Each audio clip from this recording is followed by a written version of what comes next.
Expert. मैं हूँ आपके साथ आज अंजलि और मेरे साथ हैं डॉक्टर विनीता गोयल गीता हॉस्पिटल से। और आज हम बात करने वाले हैं प्रेगनेंसी के बारे में मैम से। तो मैम सबसे पहले तो मैं चाहती हूँ कि आप हमारे लिसनर्स को अपना इंट्रो बता दीजिए, अपने बारे में बता दीजिए, अपने प्रोफेशन के बारे में बता दीजिए। I am Dr. Vinita and I am a renowned gynecologist and obstetrician and I am in Geeta Hospital Sector 28 Faridabad. और बाकी तो ये आपको ज़्यादा बताएंगे। हमारा सारा हॉस्पिटल में gynaecologist, paediatricians, surgery and physiotherapy, laboratory, ultrasounds, everything is done. It is a multi speciality nursing home type hospital.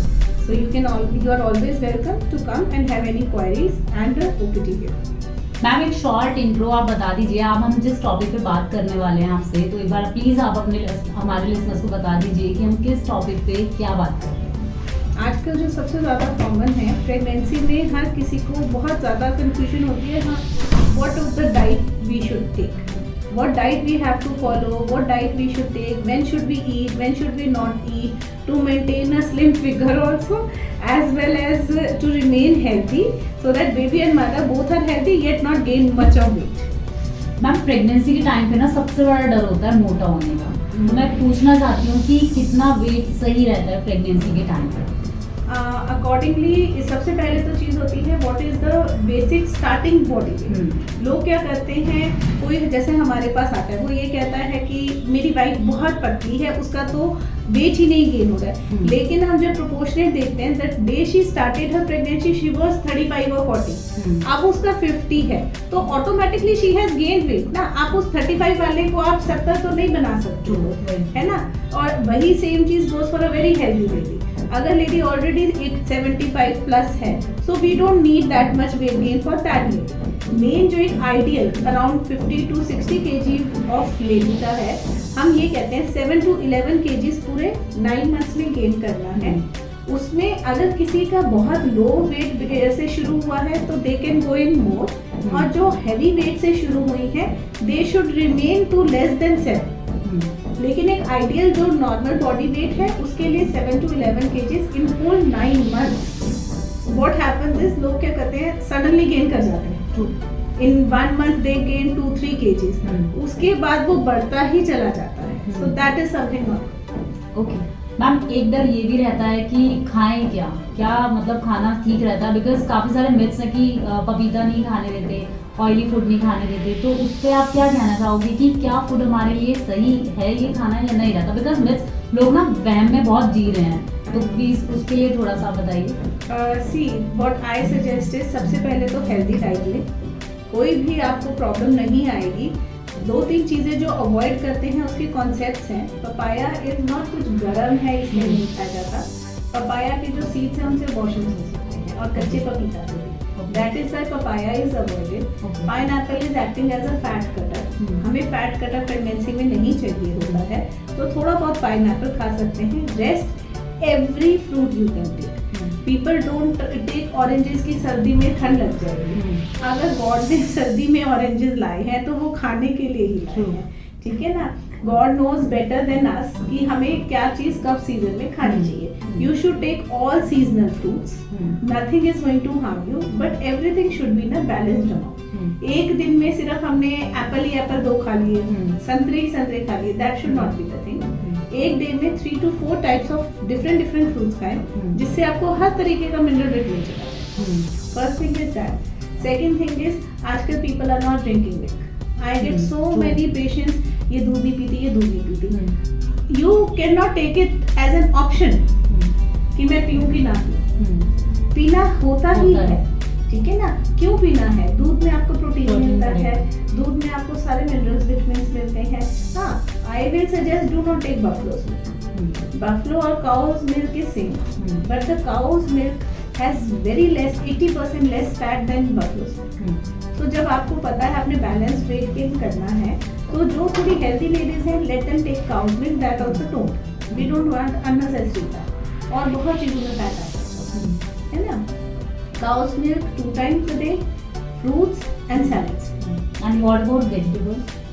Everything she can eat, everything. Just the thing is, you get constipated in pregnancy. Pregnancy में acidity और constipation, ये तो बहुत common है। उसमें ये नहीं है कि क्यों हो रहा है। वी हैव अ हार्मोन, एक बीटा एक्सीजी हार्मोन होता है which is running in a body. जब वो बॉडी में चल रहा होता है उसके चलते कॉन्स्टिपेशन हो जाती है। प्लस प्रोजेस्टेरॉन सिक्रीट होते हैं to hold the baby. Uterus naturally secrete करती है हमारी बॉडी, उस हार्मोन से ये होती है कॉन्स्टिपेशन। तो उसमें आपको एक तो वाटर इनटेक ज़्यादा करना पड़ता है, एक तो लेडीज को यूरिन ज़्यादा पास होता है pregnancy, so they restrict the water intake, कम पी लो ताकि कम चला जाए। उसकी वजह से कॉन्स्टिपेशन और हो जाती है। तो कॉन्स्टिपेशन नहीं होनी चाहिए एंड एसिडिटी नहीं होनी चाहिए। आपने सैलेड पूरा, ये नहीं कि हमने एक सबके लिए काटा उसमें से 2 फाड़ी सैलेड की खाई। You should take a whole khira, whole gajar, पूरा मूली, मतलब आपने अपने लिए अच्छे से सैलेड काटना है।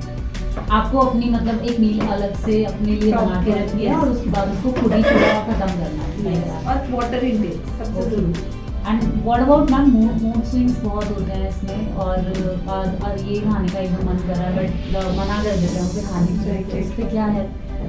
खाने में सिर्फ 4-5 चीज़ें अवॉइड करनी है। Excess of caffeine, coffee and black cold drinks, they also have caffeine. Okay, बाकी जो भी मन है, main papaya, I told you the reason why we are avoiding.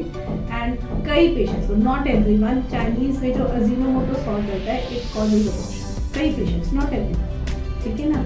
बाकी eat everything, eat proper and balanced food. जो मैं कहती हूँ 2 times milk, 3 to 4 types of fruit, 1 to 2 times high protein diet, दालें, स्प्राउट्स, ब्लैक चने और paneer, egg whites, non veg. I don't know, non veg के लिए भी बड़ा लोग कहते हैं गर्म है। नथिंग इज गर्म, नथिंग इज ठंडा। Everything taken in a balanced amount is good. Excess में कुछ भी खाओगे कोई भी चीज़ हार्म कर जाएगी, है ना। भीगे हुए ड्राई फ्रूट्स मॉर्निंग में भिगोए, रात को खाएं, या रात को भिगोए मॉर्निंग में खा लें, सारे ड्राई फ्रूट्स भिगो कर। पर ड्राई फ्रूट्स गर्म होता है तो भिगो लिया, प्लस एक बैलेंस्ड अमाउंट में 4 बादाम ले लिए, 1-2 ये काजू ले लिया, 1-2 कैश्यू ले लिया, इन बैलेंस्ड अमाउंट। हम ये नहीं कि बैठे हैं और खाई जा रहे टेस्टी लग रहे हैं, वहाँ प्रॉब्लम है। और मैम प्रेगनेंसी के टाइम पे आप मतलब लोग काम करना अवॉइड कर देते हैं, उन्हें डर लगता है कि अगर कुछ भी ऊपर नीचे हो गया बेबी को प्रॉब्लम हो जाएगी। तो क्या मतलब ये है, सच में ऐसा होता है? आपके पास ऐसे केसेस आते हैं कि लोग काम ही नहीं करते, बंद कर देते, बैठ जाते हैं? Is it good for the baby and the mother? नहीं, देखो पता है प्रॉब्लम क्या है, हम लोग एक जनरलाइज्ड ओपिनियन बना लेते हैं इस चीज़ के लिए, जबकि this is nothing generalized. It is actually depending upon patient to patient, case to case. अब कोई लेडी है जिसके पहले 2 या 3 अबॉर्शन हो चुके हैं, अब वो चौथे में डरती है ना।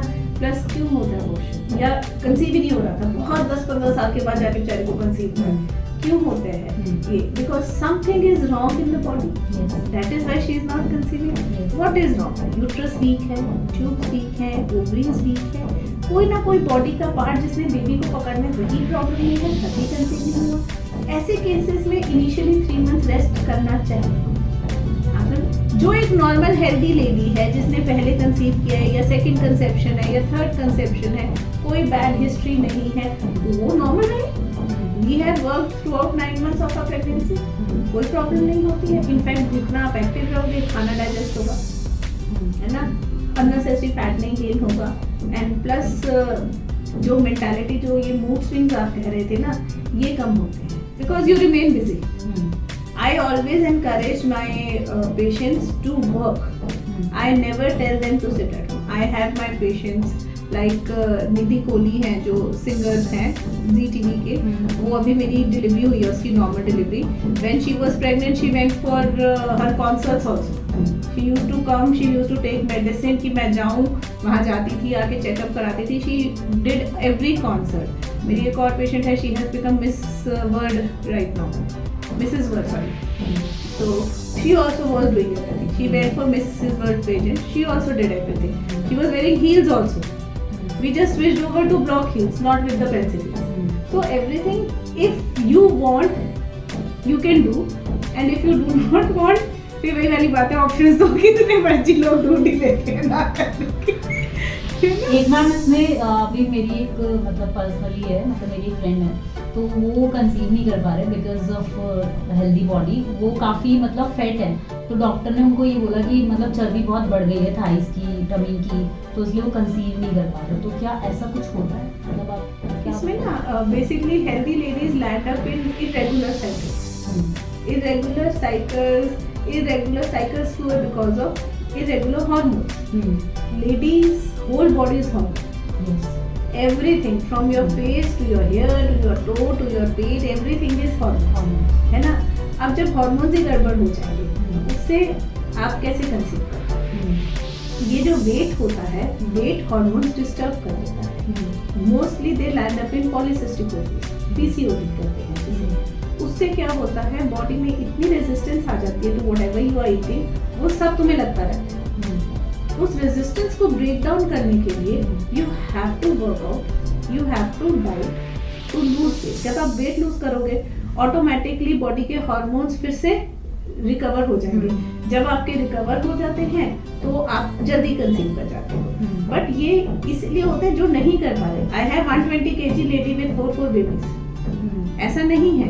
अब कईयों की जेनेटिक्स ठीक होते हैं, उसमें weight is hereditary, it is not related to कि मेंसेस गड़बड़ है या हार्मोन गड़बड़ है, उनके आराम से बच्चे हो रहे हैं।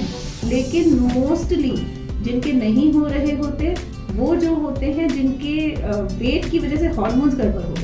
If you lose weight, hormones balance हो जाएंगे, ऑटोमेटिकली कंसीव भी हो जाएगा, प्लस प्रेगनेंसी में भी प्रॉब्लम्स नहीं आएंगी। मतलब वेट नॉर्मल होना चाहिए, ज्यादा ना बहुत ज्यादा होना चाहिए ना बहुत ज्यादा कम होना चाहिए। मेन पेशेंट एक्टिव होना चाहिए।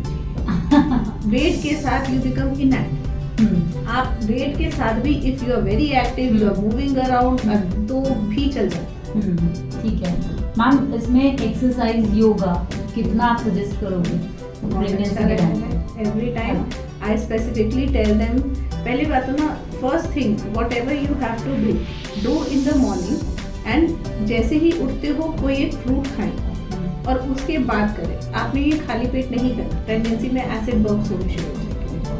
इसलिए पहले उठते एक फ्रूट खाएं, उसके बाद अपना लेग स्ट्रेचिंग करें, आर्म स्ट्रेचिंग करें, डीप ब्रीथिंग करें, अलोम विलोम करें, ओम चैंटिंग करें, प्लस लेग्स को ऐसे स्ट्रेच करा, आर्म्स को करा। Basically you have to give your whole body a blood supply, rush through, है ना। उसके बाद आप उठें, जो मर्जी करें। फर्स्ट इनिशियल अगर आपने अपना डे ही अच्छा शुरू किया है, पूरा दिन अच्छा जाएगा। उसके बाद एक और स्पेसिफिक चीज, 90% पीपल खाना खाते हैं और लेट जाते हैं या बैठ जाते हैं। एक ही चीज मैं सजेस्ट करती हूँ, हर खाने के बाद आपने 10 से 15 मिनट वॉक जरूर करनी है। वॉक करें, खाना खुद डाइजेस्ट करें। प्रेगनेंसी में डाइजेशन स्लो होती ही है, इट इज नॉट कि कुछ अलग हो गया आपके साथ, वो होना ही है बिकॉज ऑफ प्रेगनेंसी हार्मोन्स। तो डाइजेस्ट योर फूड ना, खाने के बाद वॉक करें 10-15 मिनट, उसके बाद अपना रिलैक्स करें जो भी करना है। और रात का खाना शुड बी लास्ट बाय 7:30 और रात की वॉक थोड़ी सी ज़्यादा करें, 10-15 की बजाय half an hour if you can afford it. बाकी ग्रेजुअली इंक्रीज करो। मेरे पास अभी एक patient I, she was not walking moving at all. मैंने उन्हें कहा बेटे वॉक शुरू करो, अननेसेसरी बहुत बेबी वेट भी बढ़े जा रहा है। तो एक ही दिन में 10,000 स्टेप्स। अगले दिन शी केम, मैं मुझे तो नीचे बहुत दर्द हो रहा है। वो होना ही होता है। मैं वही ग्रेजुअली स्टार्ट करें और जितनी आपकी बॉडी एक्सेप्ट कर पा रही है उसको करें, ठीक है ना। हर किसी की बॉडी एक्सेप्ट करती है, कोई ये नहीं कह सकता कि मेरी बॉडी तो भाई 10 मिनट भी नहीं चलना अफोर्ड करती। बट इसमें थकान बहुत हो जाती है, लगता है कि थक गए हैं। बिकॉज मेरी भाभी हैं, वो प्रेग्नेंट है, उनको काफ़ी मतलब ऐसी प्रॉब्लम फेस करनी पड़ती है। तो उन्हें वॉमिट बहुत आती है और वो कुछ भी हल्का सा भी काम करती है तो वो थक जाती है। उसका क्या रीज़न हो सकता है? उसमें आप haemoglobin check, mostly anaemic ladies ज़्यादा थकती हैं, जिनमें खून की कमी होती है ना, वो ज़्यादा थकते हैं। और प्रॉपर न्यूट्रिशन खाएं, आप सप्लीमेंट्स खाएं। क्यों थकना है? आपकी बॉडी है, आप बीमार नहीं हो, प्रेग्नेंट हो। आप समझिए ना, प्रेगनेंसी इज नॉट अ बीमारी। आप प्रेग्नेंट हो, अपना डाइट अच्छी खाओ और घूमो फिरो। जिन लोगों को थकावट ज्यादा होती है, मोस्टली उनका हीमोग्लोबिन डाउन होता है, आप समझे ना। और डाइट उनकी प्रॉपर नहीं होती, या फिर वो मेडिसिन प्रॉपर नहीं खाते, या फिर प्रोटीन नहीं लेते। इसमें जो प्रेगनेंसी में सबसे इम्पोर्टेंट है, you are suppose to take low fat, less carbohydrates, high protein. ना वेट गेन होगा ज़्यादा, ना अननेसेसरी फैट रिटेन होगा, प्लस आराम से आपका फैट उतर भी जाएगा और बच्चे को ज़्यादा लगेगा, आपको कम लगेगा। और जब आपका खुद की बॉडी अच्छी चलेगी, automatically you can walk. True. Ma'am, जब आपको पता लगता है कि आप प्रेग्नेंट है, तो स्टार्टिंग से ही मतलब एक खाने पीने का जो रूटीन होता है वो चेंज हो जाता है या वो थोड़ा टाइम बाद होता है?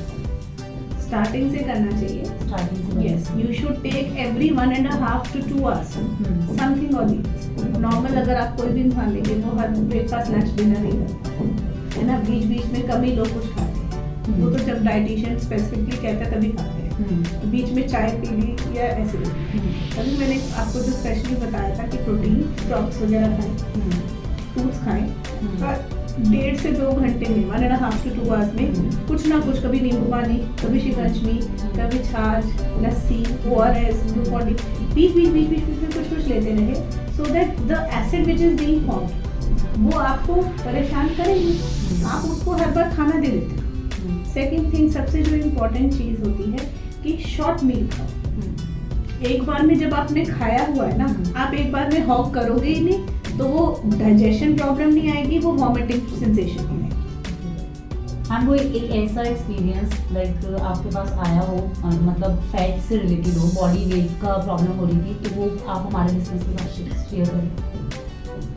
कोई एक मेजर जिसमें प्रॉब्लम हुई हो, लाइक जो पेशेंट था वो डर गया हो, बट आपने उसको एक मोटिवेशन दी कि ठीक है, ऐसे हो जाती है चीजें। लॉट्स। हाँ, तो ये कोई तो एक बहुत ही आते हैं जो हेल्दी लेडीज होती हैं, उनकी सबसे बड़ी प्रॉब्लम होती है कि मैम हम वेट लूज कर नहीं पा रहे हैं। आप समझे, दे डोंट ईट, जैसे कि हम दिन में 1 रोटी खाते हैं लेकिन हम फिर भी वेट लूज नहीं कर पा रहे हैं। और वही हर कोई ये डॉक्टर कह देता है वेट लॉस करो, हम कर नहीं पाते, हम उस डॉक्टर के पास दोबारा जाएंगे, है ना। तो उसमें एक सिंपल सी चीज है, उनको ये करना है, आप खुद वेट लॉस करने की कोशिश मत करें। खाली पेट रह के वेट लॉस नहीं होता, उल्टा आप अपना बेसल मेटाबॉलिक रेट और डाउन कर देते हो, जिससे क्या है फिर जो भी आप खा रहे हो वो और लग रहा है ना। तो उनको सबसे इम्पोर्टेंट ही, एक ऐसे पेशेंट्स ना डिप्रेशन में जा रहे हैं। मैं आई हैव वन पेशेंट, वो तो रोने ही लग गई थी पोस्ट प्रेगनेंसी, उसका वेट लूज नहीं हो रहा था। तो उसमें क्या होता है, सबसे इम्पोर्टेंट है फैमिली वालों को सपोर्ट करना। फैमिली वालों को 2 वे में सपोर्ट करना है। एक तो कि रिलैक्स हो, एक दिन में या 1 महीने में वेट लॉस नहीं होता, it is a long procedure. कोई भी, चाहे पतली लेडी हो चाहे हेल्दी लेडी हो, है ना। Second thing is money involvement आएगा। You have to consult a proper dietitian, you have to join a thing. आप अगर सोचो मैं खुद कर लूंगी, आप 4 दिन करोगे, हफ्ता करोगे, उसके बाद आप छोड़ दो। जब आपने कोई चीज ज्वाइन कर रखी है, आपको पता है मुझे वहां जाना ही जाना है, आप करते हो। प्लस डाइटिशियन जब सर पे रोज सुबह पूछेगी ना वेट कितना है, बढ़ा कि नहीं बढ़ा, उस कॉन्शियसनेस में आप थोड़े से स्ट्रिक्ट रहते हो। तो और इसमें वही वाली बात है, हस्बैंड ऐसे तो बोलते रहते हैं लेडीज को कि हाँ ये करती नहीं। जब मैं कहती हूँ तुम उसको ज्वाइन कराते हो तो पैसे की देखने बैठ जाती है, ये प्रॉब्लम आ जाती है ना। लेकिन ऐसा नहीं है, अगर council I have seen they going to psychiatrist for this, कि इतनी मेंटल डिप्रेशन हो गई है कि भाई मेरे को वेट नहीं लूज हो रहा है, कुछ नहीं। और सबसे इम्पोर्टेंट इज हार्मोन्स। हमारा वहाँ पे काम होता है काउंसलिंग प्लस हार्मोन्स हम थोड़े बैलेंस करके जाते हैं। अगर हार्मोन्स बैलेंस होते हैं तो लेडीज का वेट लॉस होना थोड़ा इजी हो जाता है। इम्बैलेंस्ड हार्मोन्स में वेट लॉस करना भी मुश्किल है। मैम, प्रेगनेंसी के बाद भी एक डर रहता है कि मोटे हो जाएंगे, बहुत मोटे हो जाएंगे, तो वो क्या मतलब वो अपने आप ही हो जाता है या मतलब बेबी के बाद होता ही है कि प्रेगनेंसी के बाद आप मोटे हो ही जाते हो? ये भी एक डर रहता है, इसलिए प्रेगनेंसी में जो वेट गेन था वो निकल गया ना जब आपका हुआ। थोड़ा बहुत जो आपकी बॉडी का फैट है सिर्फ वही तो रहा ना, तो ऐसा नहीं है। उसके बाद जो लोग ये बहुत ज्यादा ऑयली थिंग्स खाते हैं, घी वगैरह खाते हैं, घी इज नॉट द कल्प्रिट। आप अगर पंजीरी बनाते हैं, आटा टेक्स ऑल द घी, है ना, आप उसको खा रहे हैं। मैं कभी अपने पेशेंट्स को पंजीरी खाने को नहीं कहती, मैं कहती हूँ आप ड्राई फ्रूट्स लो, ड्राई फ्रूट में सब में अपना ऑयल होता है, आप उसको 1 चम्मच घी के साथ रोस्ट कर लो, उसको हल्का सा चर्न कर लो, eat that whole, either put salt और पुट शुगर, नमक मीठा जो मन है वो खाओ, है ना, लेकिन अच्छा मिल्क के साथ आप उस हेल्दी चीज को खाओ ना। व्हाई डू यू वांट आटा? आटे से कौन सा न्यूट्रिशन है? वो तो सिर्फ कार्बोहाइड्रेट्स है ना, which is going to turn into fat. और वो घी इतना ले लेता है। ड्राई फ्रूट्स में क्योंकि अपना ऑयल होता है वो घी लेते ही नहीं है, वो सिर्फ रोस्ट ही होंगे, है ना। तो एक तो diet is the main thing, वो जो भर भर के लगे रहते हैं खिलाने वो। Second thing is I always suggest to wear belts. Your uterus from here has gone to here, but the skin remains loose. If skin remains loose, वो ऑटोमेटिकली धीरे धीरे वो वैसे ही बन जाता है। वो इंटेस्टाइन्स अपना फैल जाती हैं और गैसेस बननी शुरू हो जाती हैं। वो initially he if you restrict yourself, belt यहाँ से ऐसे ऐसे करके यहाँ तक आ जाती है, वो ऑटोमेटिकली लेडी बैलेंस हो जाती है। प्लस ये जो होता है कि हाँ घूमना नहीं है 1 महीने, कुछ नहीं करना है, ये नहीं है, वाई नॉट? नॉर्मल डिलीवरी है, चाहे नॉर्मल हो चाहे सिजेरियन, बोथ में ये जो होता है ना, सिजेरियन में ज़्यादा करना है, सेम थिंग। सिजेरियन में भी स्टिचेस आते हैं, नॉर्मल में भी मोस्टली लेडीज़ को नीचे स्टिचेस आते हैं, तो उल्टा इट्स सेम। उसमें भी 15-20 दिन लगते हैं, उसमें भी 15-20 दिन। पहले ज़माने के सिजेरियन और अब के सिजेरियन में बहुत फर्क है। जो उन लोगों के मिथ्स हैं वो उस टाइम के सिजेरियन के लिए हैं, लेकिन हम उसको कैरी ओवर कर रहे हैं, which is not good. आप आराम से after 4-5 days when you think I can move around, हर खाने के बाद अपना वॉक करें, ठीक है, प्लस उसके बाद अपना आराम से आप डाइट अच्छी लें और वॉक करें, है ना। तो आप कभी भी अननेसेसरी जो वो आप बता रहे हो कि प्रेगनेंसी के बाद मोटे हो जाते हैं, वो नहीं। तो आज हमने बात करी डॉक्टर विनीता से प्रेगनेंसी के बारे में कि आप अपनी प्रेगनेंसी के टाइम पे डरे ना, वेट लूज होता है, कम भी होता है, ज़्यादा भी होता है, कोई बात नहीं। और मैम एक लास्ट मैसेज हमारे लिसनर्स को आपकी तरफ से प्लीज बता दीजिए। Stay healthy, stay safe. I am not wearing mask, but please remain mask. And unnecessary बहुत ज़्यादा यूट्यूब गूगल प्लीज़ नहीं देखें। जो भी आपको प्रॉब्लम है, आप जहाँ पे भी हैं, प्लीज अपना एक उस चीज को, आई ऑलवेज आस्क, एक नोट्स बनाएं। जब भी आप अपने गायनेकोलॉजिस्ट को विजिट करें, आप उनसे अपने डाउट्स क्लियर करें, ना कि उसी चीज को अपना यूट्यूब और गूगल पे देख के खुद क्लियर करें। Second thing is your body is your own, it is not to be shown to everyone. तो अपनी प्रॉब्लम्स को लोगों के साथ डिस्कस मत करें। इंडिया में जो सबसे बड़ी प्रॉब्लम है, आप जब दूसरों के साथ डिस्कस करते हो, हर कोई अपना एक नया कॉन्सेप्ट आपको समझा देगा, you will get so much confused, और वो ना आप खुद ही अपना नुकसान कर रहे हैं। सी, हमें क्या फर्क पड़ रहा है? अगर डॉक्टर और gynaecologist has nothing to do with it. Problem भी आप ही की बॉडी में होगी, है ना, mentally physically both ways you will remain stressed for no reason. इसीलिए जो भी प्रॉब्लम है, ना किसी घर में ना किसी यूट्यूबर से करने की बजाय आप एक एक्स्ट्रा डॉक्टर से कंसल्टेशन ले लें और अपने आप को रिलैक्स्ड रखें। Mental peace is the best thing. Thank you ma'am, thank you so much. Thank you.